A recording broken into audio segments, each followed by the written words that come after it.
Welcome to Living Chassidus. Together, let's live the Chassidus we learn.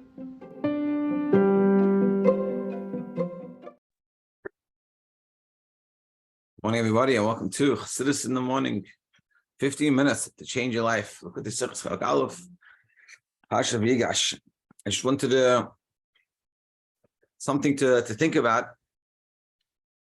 this whole discussion. And a lot of times you can think to yourself, 1 second, what is this going to do with me? I'm going to go. I don't have older boys that are going to yeshiva. And what am I meant to be thinking? Like, why do I need to know about this? Why are we learning this? And the reason why I found this very exciting to learn is because this is what helps us change ourselves. A lot of time we read things, and I noticed this myself, that we read something that's not exactly negea to my situation. It's not relevant seemingly to me, but it helps change my attitude towards things. And this is what this is meant to do.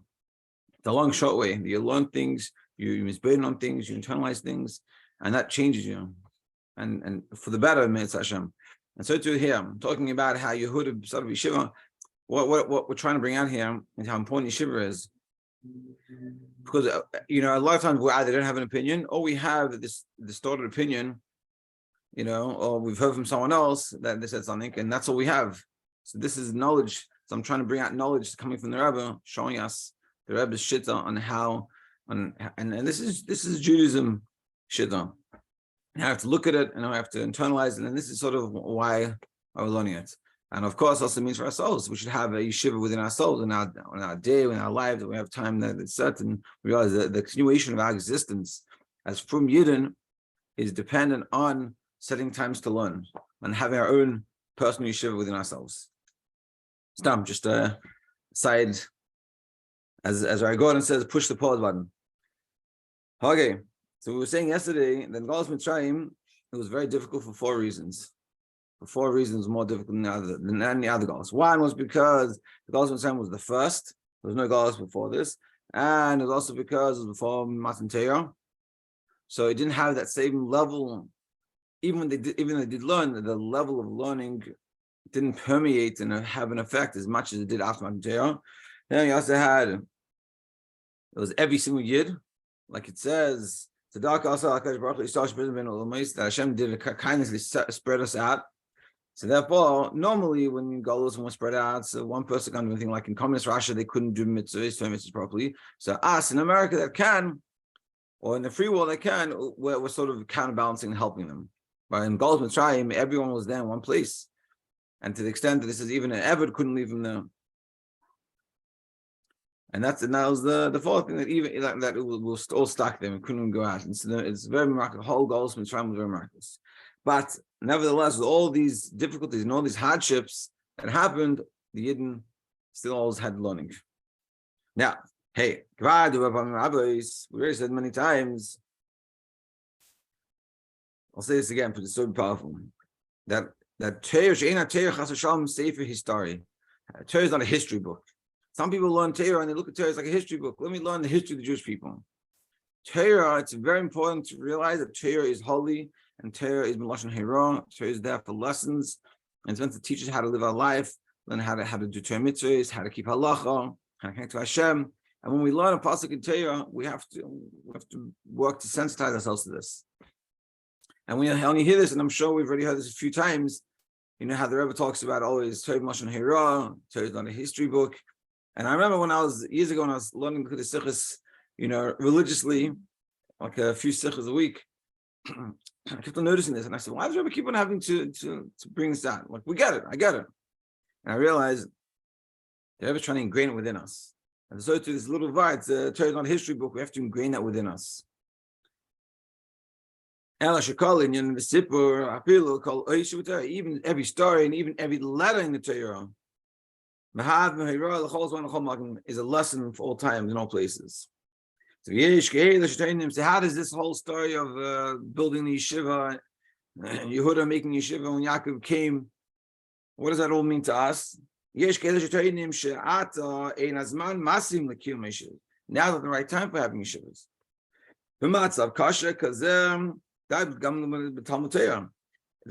at this difficult stage and period in time, and they were talking about, in the 50s to even for now, I say it's such a hard time and there's so much going on. We have to learn Torah, the economy is not doing well. You have to teach a kid a parnasa. How's he going to make money? You don't have time to learn Torah. Yeah, you give him a Talmud Torah. It's like a day school. Till 8th grade, you learn a little bit. It's like a little bit of this, a little bit of that. And even if you're going to make yeshiva, to make yeshiva like it was in the old country, no, you have to make yeshiva more modern. You have to teach, half day secular studies, half day Kodesh. You have to just teach them things that are like practical more. You have to have good skills. That's what people come and people say, and we say to ourselves. I remember when I just got married, the thoughts that I had, like one of the thoughts was like, you want your kid to be well-rounded. It's well-rounded. Like when people go in shidduchim and they say, I want someone that's chassidish but normal. What does that mean? What does it mean to be chassidish and not normal? And this is all what they're saying. People come and say, make yeshiva. My son, let him learn high school, get a diploma, be a mensch. And even if you can do yeshiva, so yeshiva high school, have a nice good diploma, do very good in his studies. And also learn a little bit of Torah. Yeah. And from this, we see the clear message from the Galus Mitzrayim. The situation was more difficult in times of Mitzrayim. Nevertheless, they didn't have any thoughts. They didn't any calculations. Is it make sense to learn Torah? Does it make sense? Have yeshiva. Galus Mitzrayim, life was tough. To use a bad example, but like to bring it out. When the Chassidim, when the Bachim Techetum was escaping from Warsaw, and and going to Japan, the whole time the Frierdiker Rebbe always send them letters say establish yeshiva. What do you mean now? I start yeshiva. Let me just survive. Let me just think about what's going to be for the next day. I want to take care of myself. And even in the Warsaw ghetto, there was yeshivas. Like we said before, the yeshiva is the foundation of our life as from Yidden. Now, of course, I'm not. We also have to have in mind, not always the yeshiva. You have to find the right yeshiva for your child, and we have to make sure that he learns properly and internalize the message. There's always those things, but the hanacha, the axiom is that yeshiva is the foundation of Judaism. And even when times are tough, and you'd say even more so now, we have to learn. And there's always these articles go out on all the websites. How a person can get a proper education in yeshiva. And there's organizations trying to stop the yeshivas learning Altar Kodesh, and this is and people want to know what the Rebbe's opinion, the Baba's opinion is very clear over him. Yeah,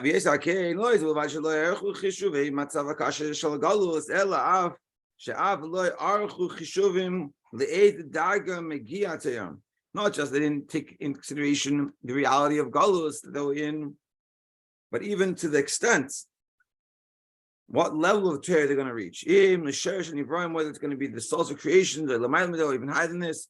From now, in our time, Galus is much less than that. The limud Torah, Nailavi is learning Torah much greater than Mitzrayim, because we're after Matan Torah. You shouldn't have to make any calculations. You need to have a yeshiva. You need to send our kids to yeshiva. And they're going to talk about supporting yeshiva. But we have to look at the fundamental of our child's Yiddish chinuch. What's going to make them successful is their experience in yeshiva. It's going to yeshiva and having a good experience is all. That's just a side point, but that's an obvious caveat. Vav. This is also in regards to strengthening the yeshivas. People say it's very difficult now.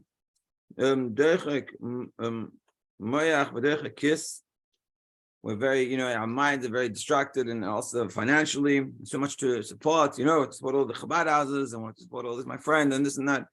I have to support all these other things. And only after we ate, we drank, and we slept to the good amount. As I was in shul this morning, and someone invited him to come learn Chassidus in the morning on Shabbos. He goes, on Shabbos, I try to sleep a bagel, meaning try to sleep 12 hours. So once I've done my 12-hour sleep, and I've had my 5 vacations, and I went to the best restaurants, then whatever leftover I have, then I'll give.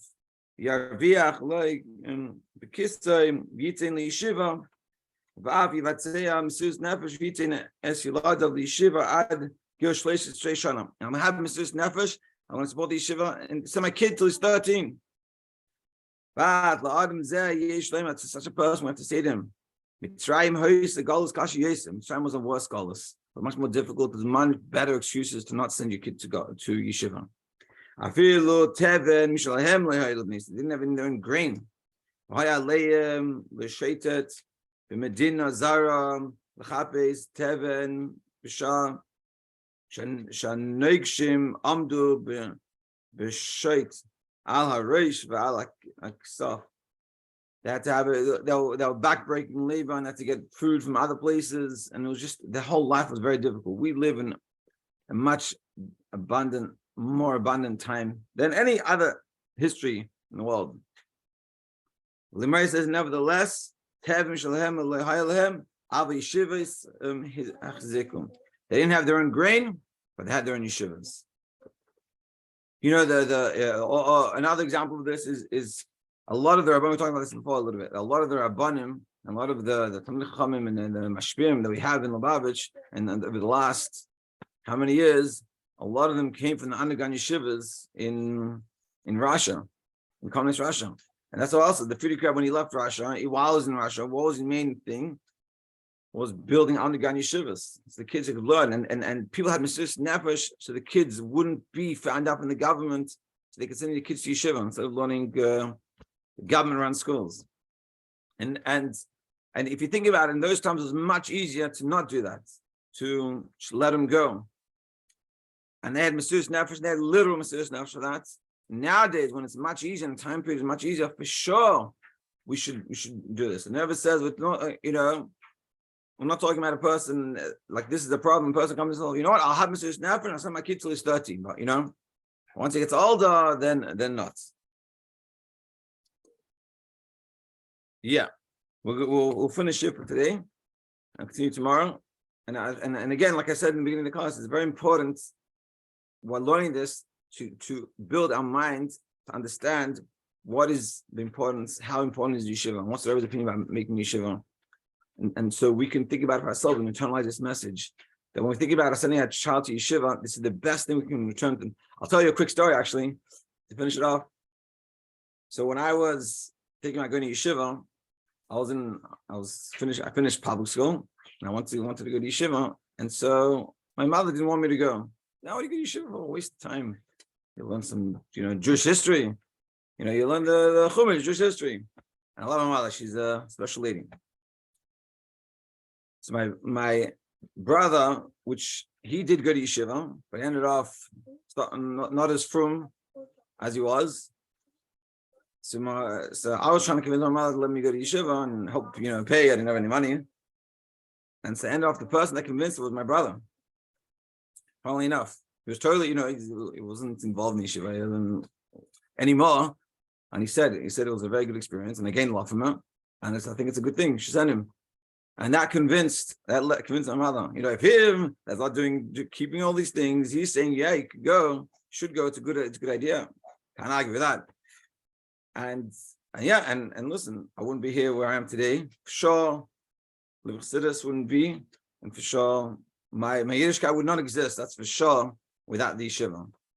And even though my case is a little more of a Yitzim Naklal, not a normal case, and also it's not how we want it, but just bringing out the point that how impactful the yeshiva is, and even so we have an opportunity of our kids to bring to yeshiva. Of course, you have to make sure it's the right yeshiva. We're not just sending to any yeshiva. You have to figure out what yeshiva is good for your child. But if you do it well, and we have a proper mindset, and we understand this is what we're learning, and we really internalize it, and that the life-changing experience that will happen to our children, and think about also to our family. Now, if you have a brother that's in the yeshiva, let's say, or something, also realizing and talking to him, hey, the Rebbe thinks about going to yeshiva, how important yeshiva is. Even in Golos Mitzrayim they had yeshivas. That's how important it is. For a lot of kids, they go, that's the system, and we just go to yeshiva. And this is very important for ourselves when we raise up our kids. We don't go to yeshiva because the system, we go to yeshiva because it's something special. And it's the foundation of Judaism. A lot more that could be said, but let's stop for today. Have a great day and enjoy the rest of your day.